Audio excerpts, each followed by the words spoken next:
To go back into the catalog of Dinosaur Jr., this time 1993's Where You Been. Matt, what are the numbers for this one? So where you been? Just a little bit better than Lungfish on Best Ever Albums. Number 304 in the 1990s on Best Ever Albums. Wow, okay. Number 27 in 1993. Number 1,618 of all time. It's Dinosaur Jr.'s third highest rated album, behind 1988's Bug, which was an album we did not cover, as well as 1987's You're Living All Over Me, which is an album we did cover. Where You Been did not make Rolling Stone's list, and Dinosaur Jr. is ranked number 190 of overall artist rankings on Best Ever Albums. Well, you know what I have to say about this album, Matt? What's that? Where you been? Because this is a really freaking great album, and this is another one of these where I rarely do this because I'm listening to this album, I'm like, oh, Matt's gonna like this album every bit as much as I like this album, and like we're gonna kind of have an easy conversation about this album, I think, because this is I remember when we covered You're Living All Over Me, they're like, Dinosaur Jr. brought the lead guitar back to indie rock. And I'm like, if I were to describe this album to someone, I'm like, this album's all about the lead guitar sound on it, because there's just all kinds of great guitar all over this album. It's got a little bit of distortion, but certainly not like any, the distortion is not the point in this. And there's much less of it on this album than there was on You're Living All Over Me. And it's 6 years later, but they sound to some degree like a little bit of a different band. They're just hooky enough to be hooky, Matt, but they're also not writing very straightforward rock songs either. They kind of take their own turn. Jay Mascis does interesting things in terms of the vocal choices he makes. I would not say he is a great singer in the traditional sense, but he is a bold singer in that he sometimes sings monotone, sometimes sings high, almost falsetto like at times. He's absolutely falsetto at times. That's what I was gonna say. It's there, and there's other times where it's a little bit gruffer. It actually works a little bit because it differentiates the songs a little bit, that and the killer guitar riffs that are all over it. And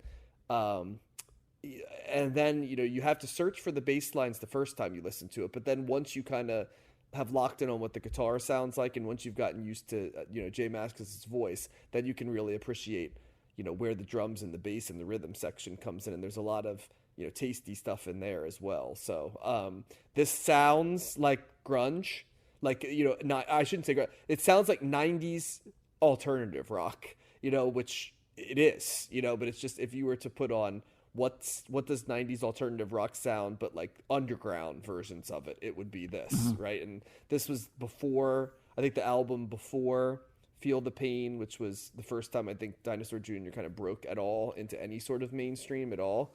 When sort of it felt like every that was on the band next album, hit. Without a Sound.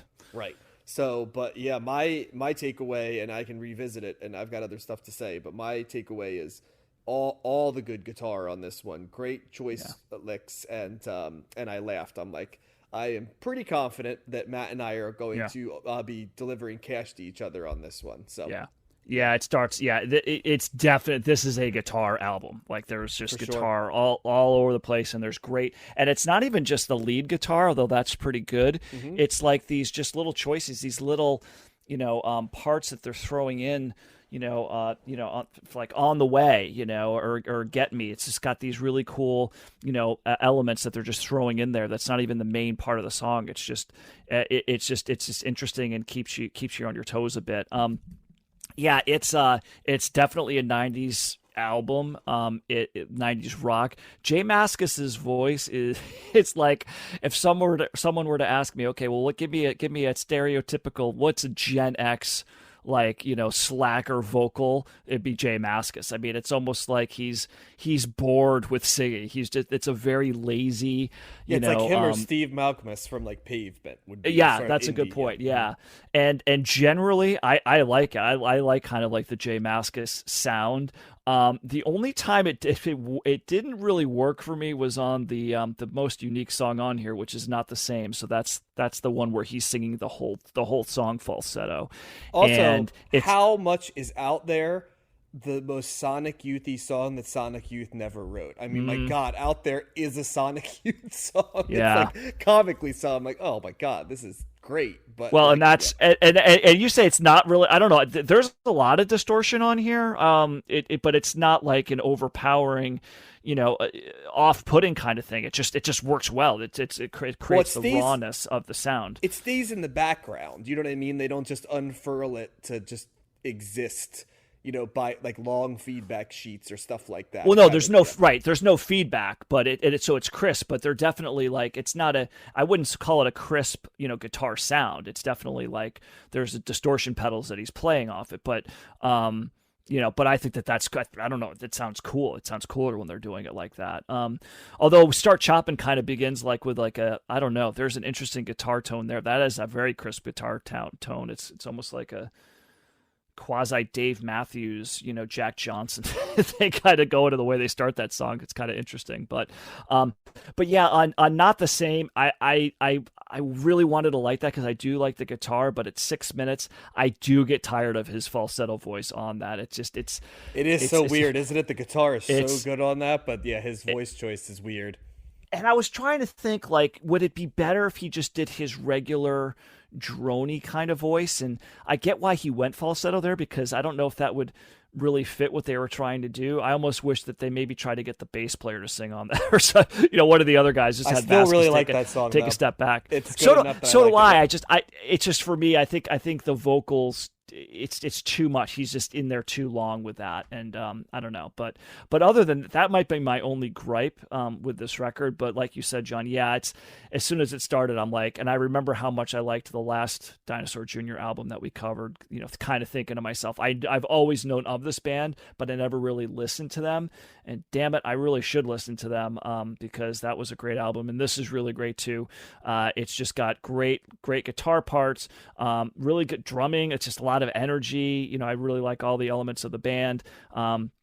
For the most part, like Jay Mascis's voice. It's not for everybody. At one point, Sherry goes, "Is he trying to sound bad?"